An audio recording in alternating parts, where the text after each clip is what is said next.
We'll look at, since we're going through the controlling of the tongue and various Old Testament passages, we'll be looking at a little bit of Ecclesiastes. We will be back in James today, but I will read, as is customary, the James 3:7 and onward. We'll read that first. We'll look a little bit more about the other topics, and then we'll come back here. So James 3:7 reads like this. For every kind of beasts, and of birds, and of serpents, and of things in the sea is tamed, and hath been tamed of mankind. But the tongue can no man tame. It is an unruly evil, full of deadly poison. Therewith bless we God, even the Father, and therewith curse we men, which are made after the similitude of God. Out of the same mouth proceedeth blessing and cursing. My brethren, these things ought not so to be. Doth a fountain send forth at the same place sweet water and bitter? Can the fig tree, my brethren, bear olive berries, either a vine figs? So can no fountain both yield salt water and fresh. The word of the Lord. So concerning controlling the tongue, there's some other interesting things here in the book of Ecclesiastes. We'll get back to our James in just a minute, probably just another couple minutes here to finish up this, what the wisdom literature says about speaking with controlled speech. In Ecclesiastes 3:7, we read this: a time to rend and a time to sow, a time to keep silence and a time to speak. And why? Because in verse 1 it says, to everything there is a season, and a time to every purpose under the heaven. So there are times to speak, and there are times not to speak, and we need wisdom to know the difference of which is which, right? There was some song that they put that to words, Ecclesiastes 3. Ever hear? There's some rock band, the Birds or something. Ever hear of that? I don't know. They put that part of Scripture to words years and years. I think before I was born. But yeah, what they are, whether they're sincere or not, this is sincere. There's a time to speak, and there's a time not to speak. Right? There are those times. And in Ecclesiastes 5:1, we read this.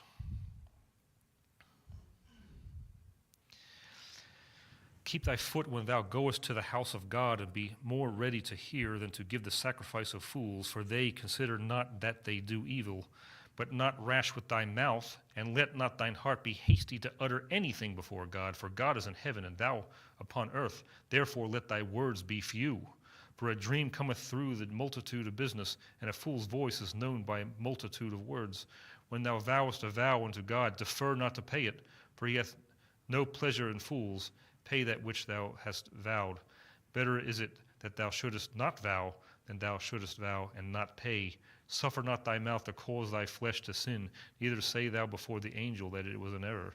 Wherefore should God be angry at thy voice and destroy the work of thine hands? So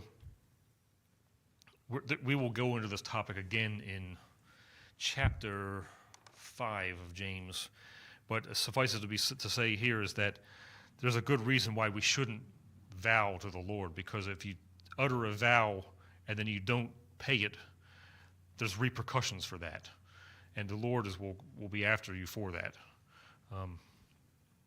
There might be temptations. I promise to do this for the Lord. You're in some sort of emotional state, or in some sort of state that's even valid, where you're going to say, "Oh, I promise you, Lord, if this can happen, if only this can happen, I vow this and this and this." It's better not to do that. It's better not to be involved with that. The Lord himself says that in the Sermon on the Mount. James will say that in James 5, but here we also know that speech to the Lord, he takes it seriously. He takes it seriously. And of course, you don't even have to utter lips words. It can be up here where you're saying that.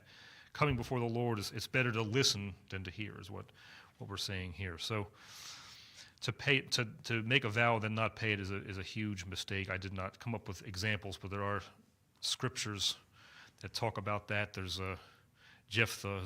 There's one for an example. We won't go into that, but and there's various interpretations of that. But either way, it did not have a savory ending in that case. So we're responsible for every vow.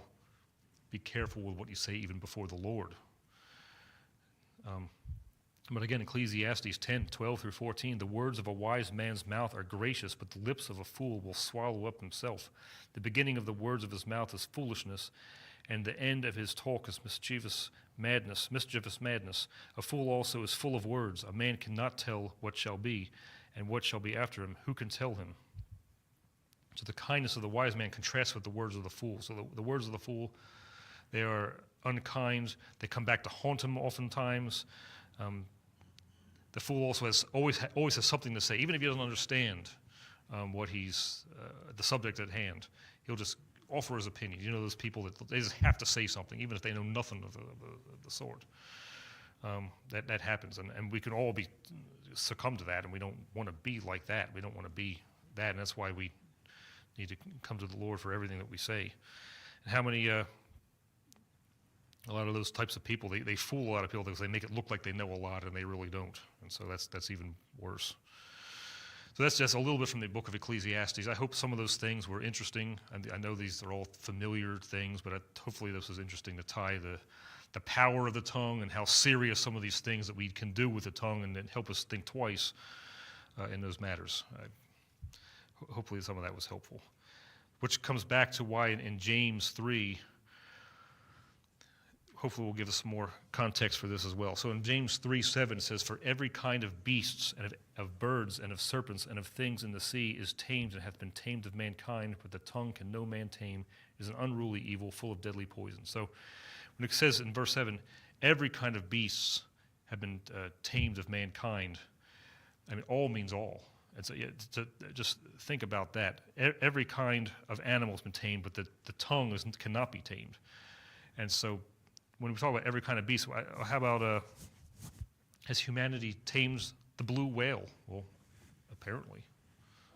How about I did a quick internet search probably a few weeks ago when I made this, or months, or I don't know how long it's been, saying that the biggest of snakes, the reticulated python, can grow up to 32 feet, and the green anaconda can be over 20 feet long and weigh up to 550 pounds. Somebody somewhere has tamed it, according to the scripture. Huge animals, dangerous animals tamed by humankind. What's that? What?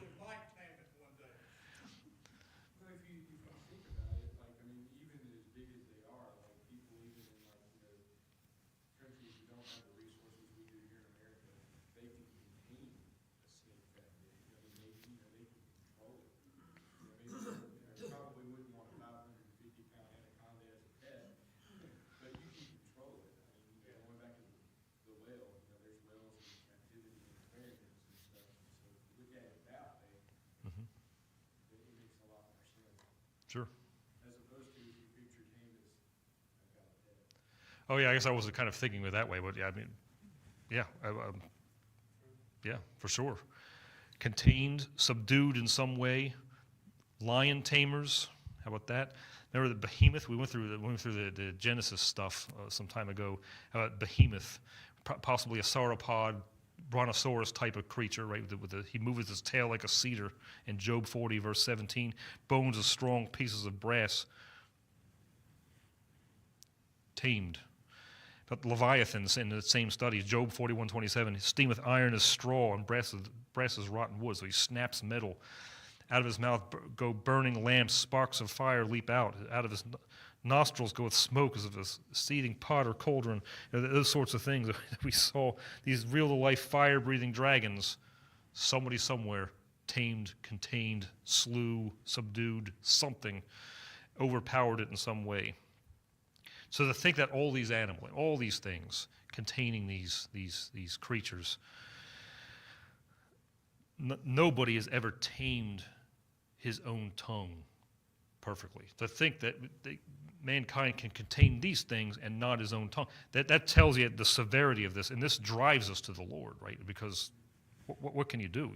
This shows us helplessness, doesn't it? I mean, it shows you that if we can do those other things but can't tame our own tongue, that tells us something about our own helplessness to fix the problem.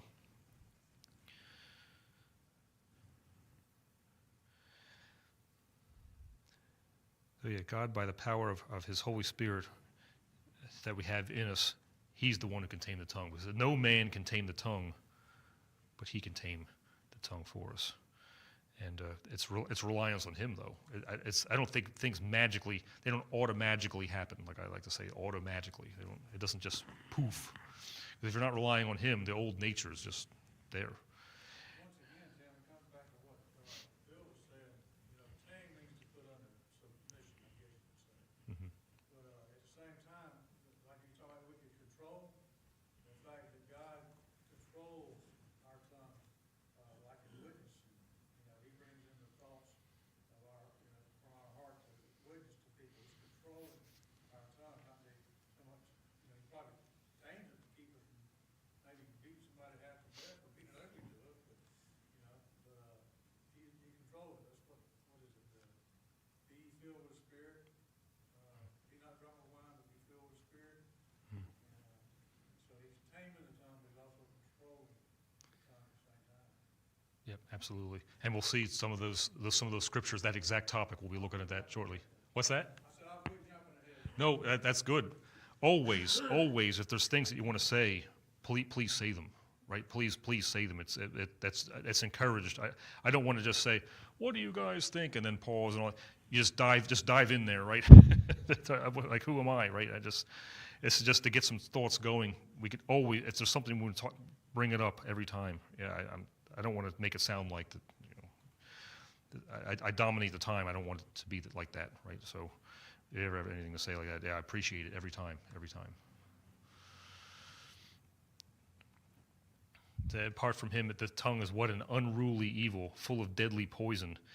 It cannot be. It's like letting that Leviathan, that behemoth, that lion, whatever those creatures, let it go. If it's not contained, just the damage that can be done. And the poison of the speaker to the hearer, it just talks about full of deadly poison. What do you think of, like a poisonous snake?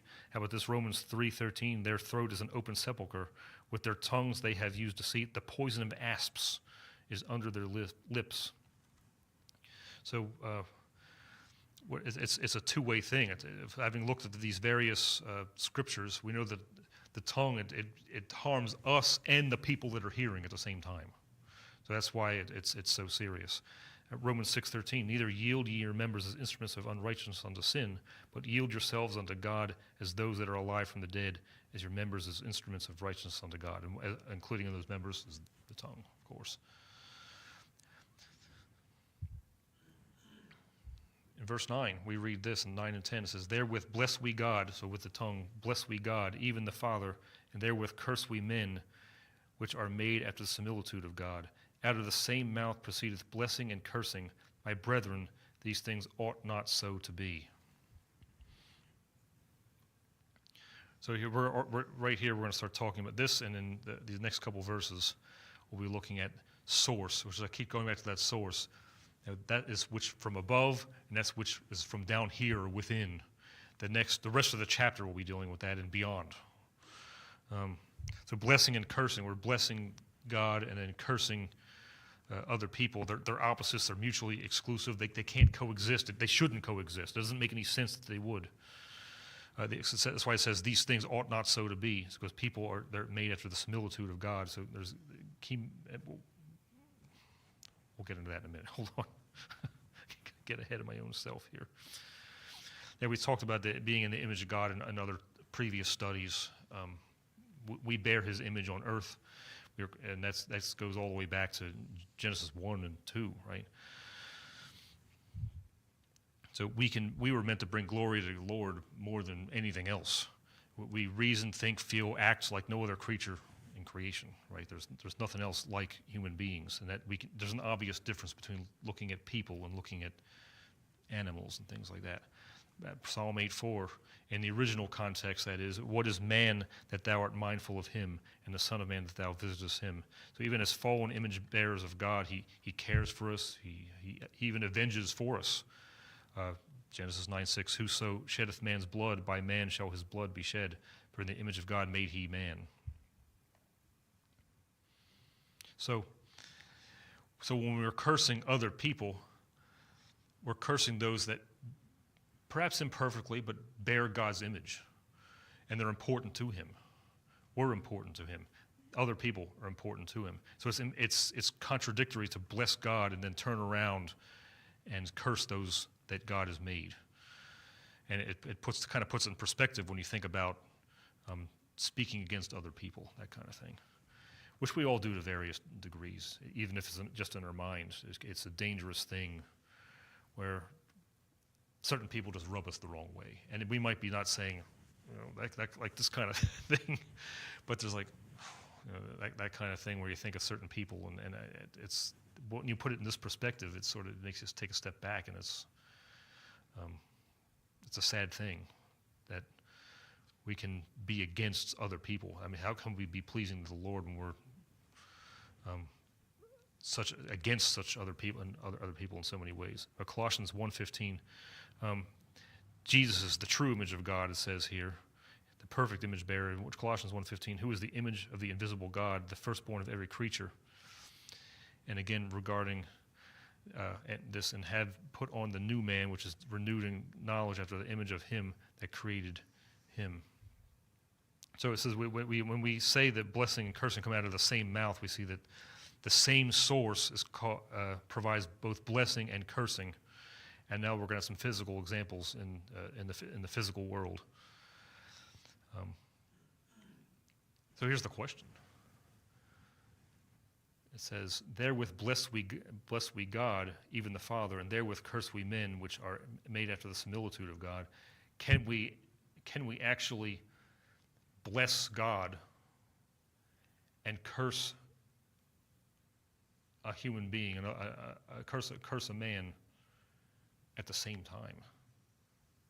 Right. Well, that's what the rest of the scriptures are talking about here, and because there's going to be we have examples. Unless we're asking God to curse that man. There is imprecatory prayer, but I kind of feel like that's sort of like the absolute last resort. And even in that case, you're praying. If you're praying against somebody, this person over here is against the Lord. He's out of control. He's hurting other people. You're praying, Lord, we need to get him to turn to you, and if not, he's just racking up judgment on himself. He's a reprobate. You need to hand him over or something like that. Even in that case, you still have the person's interest in mind in that way.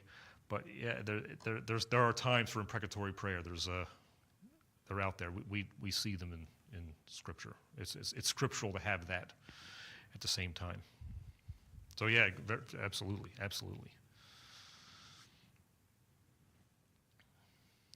And we're already at 10:35. We'll continue with this next verse. The next verses will elucidate more of those thoughts. So thanks very much.